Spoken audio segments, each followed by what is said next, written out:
welcome to the stage, Walker Hayes.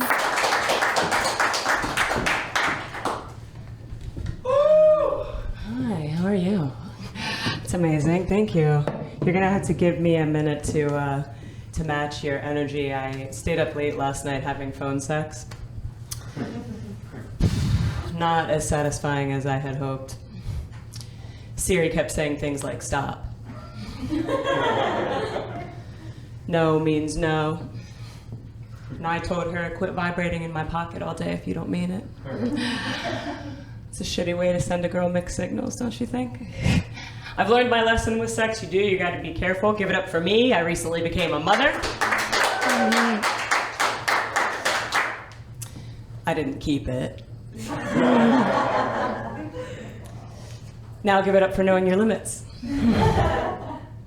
We're not all meant to be parents, it's true. I know a lot of people think that's just the natural progression of things, but not everyone is meant to be a parent. I could not get accidentally pregnant. I would give birth to a rum cake.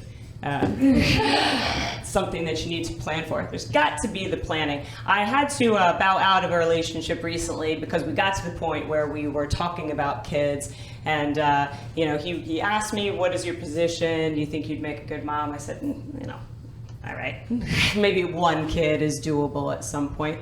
And he got very offended at that and said, no. If we're going to have kids, we have to have two. I was like, cool, you have the first one, I'll have the second one. That seems like a fair compromise for the guy that's not gonna give birth to either kid, right?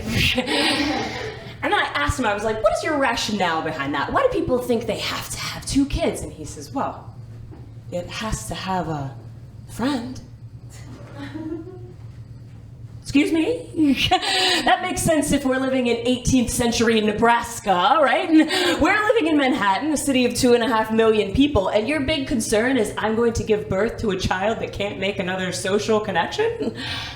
And then your master plan is to do it to me twice? That doesn't make any sense at all, right? Not everybody is meant to be a parent. So yeah, I had to bow out of that relationship because I just figured out this is never gonna work. But here's what I think is so interesting. I find that guys are very either or about children. Yeah, they're either like, yes, I wanna be a dad, or they just are absolutely terrified. However, they're not necessarily terrified enough to take the necessary steps to not make you a mom when they hook up with you, right? That seems to go over people's head. I was hanging out with the guy and having this conversation, and he says, oh, condoms. Girls and their condoms. They always want us to wear condoms. It's like, no, we don't want you to wear a condom. Think about that. Think about how terrible and stupid that actually is, right? You're not laying in bed with a guy, fooling around, and you think, oh, you know what would make this great? To watch this guy put on a condom. That would be hot, right? And he says, yeah, no, it's awful. Of course it is. It's like a big old trash bag. It's like making me whack up into a trash bag. I said, yeah, and watching you try to stuff your dick into a lubricated baby receptacle is about as sexy as you actually whacking off into a trash bag. But it's gotta be done, because I also don't want to have the baby of a guy who doesn't know how to put on a condom without looking like he's whacking off into a trash bag. These are simple steps, But I think it's very interesting because lots of people don't think beyond that. We congratulate people all the time for having babies. We never ask if they meant to do that. We don't. We just assume, right? And it's become an Instagram thing. You've got to talk about it. We also congratulate people on getting married. And it's a very happy decision.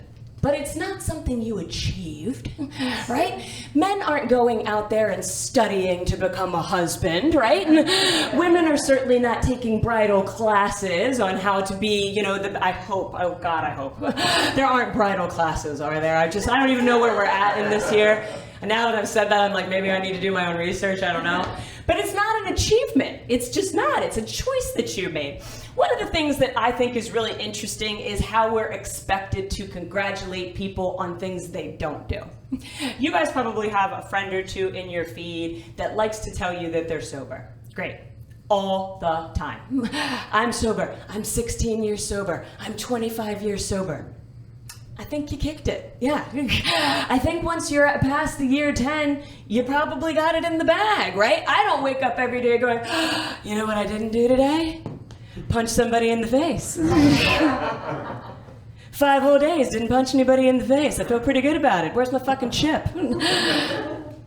I'm happy for you if that's what you want to do, but it's weird to ask us to congratulate you on things that you're not doing. Life is hard. Staying sober is hard, for sure it is. I know it's one day at a time and all that good stuff, for sure. But think of all the accolades that you might be entitled to if we're now congratulating people on things they don't do, yeah? Like, if you have maybe a mom that's always getting on your case, like, are you married yet? You can be like, I'm not, but I also didn't come out as a lesbian to your mother and ruin the family.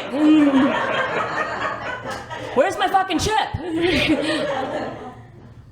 Yeah, we gotta stop doing that. We gotta move off of that. We need to, I think we are. We're starting to get to a place where just life isn't real anymore. We wanna be pat on the back for everything. One of my favorite examples of that is fantasy football. You guys participate in that or know somebody that's somebody taking joy and pleasure out of people doing things that they have nothing to do with. Getting mad at people for doing things they have nothing to do with, right? Taking like pride in my team. It's like, motherfucker, you are a clerk at Target. You did not assemble a team. You are not paying salaries of any of these people. They don't owe you anything, right? I was living with a guy, and he took fantasy football so seriously, to the point where it just ruined Sundays. A Sunday was an awful day in our house, right? He would get very upset. He would spend days plotting and planning. So finally I said to him, I go, why do you do this? Why do you put yourself through this, right? This is meant to just be fun. He looks at me and says, this is not fun. This is not meant to be fun. No. If I get this right, I'm gonna win a bunch of money, and then I don't have to worry about how I'm gonna pay our mortgage.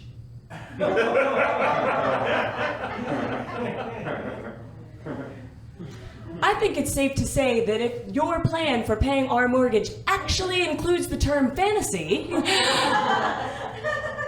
you should probably get a fucking job. And not everyone is meant to be parents, right? We're not all meant to be adults. We're living adult life, sort of, but we're not all up to the task. It's completely true. I think it's, one of the things that I find hard is when you do break up with somebody because they're not the one. Have you noticed that people always want to ask you, are you going to be friends? Why the fuck would I do that? Right? Why would I keep this guy in my life? You had one job, be my boyfriend. You were bad at it. I think you can go now, right? I don't understand the logic behind staying friends. That's very strange to me. You wouldn't go and get a particularly terrible haircut and be like, but you know what? You're a real nice lady. How about you come out to my house, take a whack at the hedges, see what you can do with that? No, you had one job. You failed at it. Go. I don't understand people that want to stay friends. That's just very strange to me. And I don't know. I think as you get older, for sure, you start making concessions. Absolutely, you do. I was hooking up with an ex, as you do when you realize that you might be too old to trick new people. And he was trying to spice it up. He was God bless, trying to spice it up, He starts sending me texts, we're sexting, as it were, whatever. So he's saying these very sultry things to me, and I'm like, oh, all right.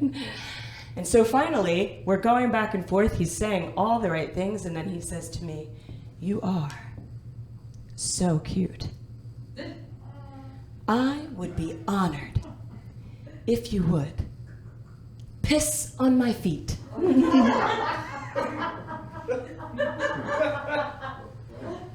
Is there anything I could do for you? And I was like, maybe you want to tell me your favorite color. And definitely avoid pissing on my feet. That would be step one to having a good date together, right?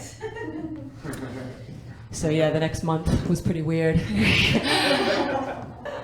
Sitting down to dinner, I get very happy about having another person at dinner because I like to share a lot of things. So I'm looking at the appetizers, like, how about we get some shrimp? How about we get some meatballs? And he stops me. He goes, oh, I forgot to tell you, I don't eat meat anymore. I'm a new vegetarian. I can't eat meat because I got a dog.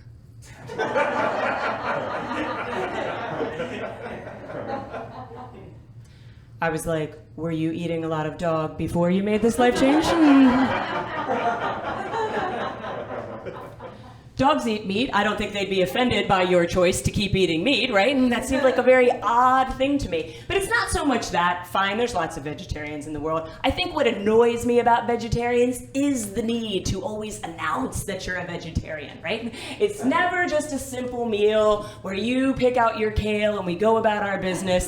There's always some diatribe about how you got there. What's frustrating about that is that meat eaters don't do that, right? I don't show up to dinner and go, carnivore here. Gotta make sure there's something on this menu to satisfy my bloodlust. Fish is okay, I suppose, if the eyes are still in and I can look at it and say, your mother never loved you. That'll be fine, yeah.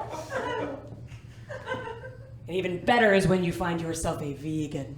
Are you familiar with vegans? They are a joyless, crazy people. Okay, don't eat the animal, sure, but why can't we have its cheese? Why can't we have its milk? Why not? Why the hell not, right? Why make such a big deal about that? I don't understand it. And here's the most disappointing about that. When somebody announces they're vegan, even worse is their veganism somehow travels into the atmosphere. There's always going to be someone that hears that you're doing this fucking crazy thing, and they're like, oh, you're a vegan? I was also thinking about inconveniencing everyone in my life from this point on. Because you gotta make concessions, right? You get to a point where you realize you don't have as many options as you once did. For sure, that's just the way life is. I have figured out that there's a lot of dramatic differences between the way that men and women think about relationships, or just think in general. You could go on and on about the differences between men and women, but now you can't because it's rude to assign characteristics to gender. That's no longer okay, right? I'm certainly not going to do it as a woman who identifies pretty much exactly as you would expect, as a bitch. Not my place to talk about other people, but I did have something awkward happen to me that really absolutely stuck a nail in a thought that guys have about women. I walked in the other day, I went in the bathroom, and they got mad at me because they didn't lock the door. And got like super duper mad about it, right? Like the one screamed and then the other one goes, "How did you get in here?"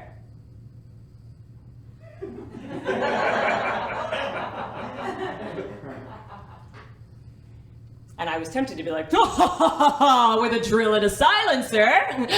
Never saw it coming, did you? What do you mean, how did I get in here? I pushed on this open door and it opened because that's how physics works. There's really not a master plan to this thing, right?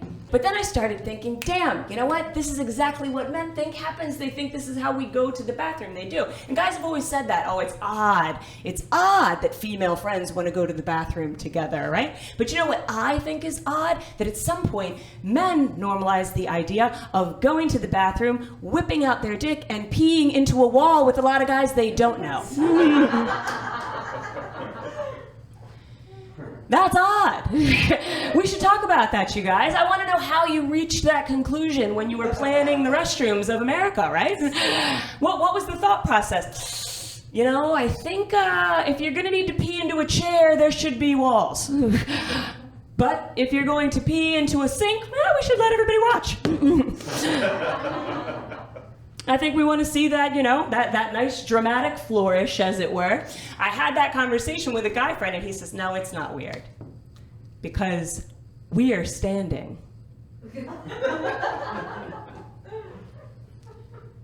I have so many questions as to why being naked from the waist down is somehow less offensive if you're on 2 feet, right? And I can only imagine, because he said, women can't do that. Women can't pee standing up. Now, you're wrong about that.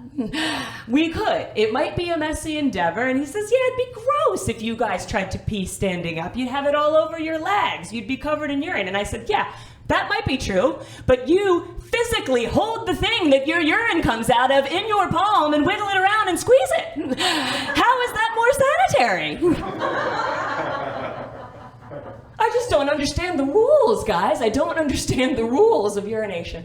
I figured it out in my tender year of life. I don't know everything. I flatly don't know everything. I am trying to clean up my life. I am. It's not an easy process. I think you get to a certain point where you realize, like, I really do need to grow up, right? Even if we're not all meant to be parents, we are all meant to reach the point where we're living a life that our parents probably would be relatively proud of. So I went out and I was like, I'm gonna have an adult night out and I'm not gonna drink and I'm not gonna do anything and I'm just gonna go out and enjoy people. And you know what I realized? I hate people. People are the fucking worst. I was having a terrible time, could not get into it to save my life. And one of my guy friends says to me, you know what you need that's gonna turn this whole night around for you? Adderall. Adderall, in case you don't know, is what you do when you can't find cocaine. So in my head, I'm going, all right, it's not as bad as something like that, right? It's a prescribed pill. Sure, that's fine. So I say, sure. You know what? Okay, let's do that. He says, come with me back to my apartment. I have it there. We get back to this guy's apartment, and he starts looking in old pants pockets, under the couch cushions for this Adderall. I figure out pretty quickly, there's no Adderall. No. It was just a ploy to get me back to this guy's apartment. So naturally, I'm a little bit ticked off, right? I say, what's going on? Why, why are we here? He says, my bad. Don't let it ruin the night. We can still Netflix and chill. Oh my God. And again, time is ticking. I'm getting a little older, so I looked at him and I said, where the fuck is it?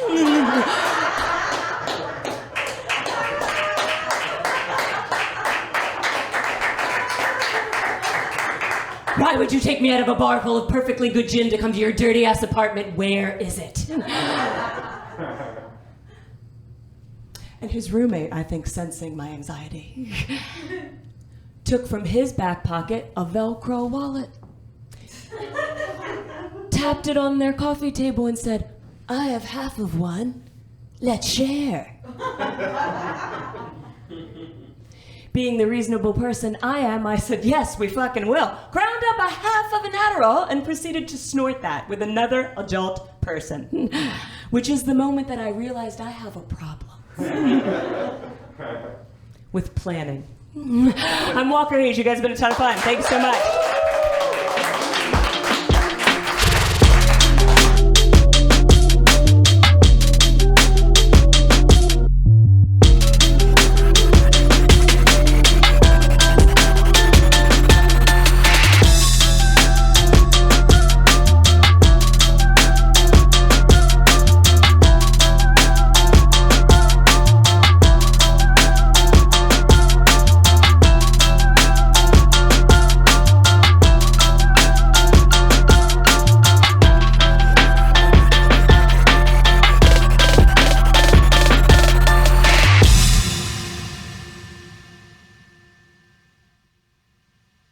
Thanks for watching, and we hope you enjoyed. And don't forget to like and subscribe, and make sure to comment and let us know what your favorite joke was. See you guys next week. Pura vida.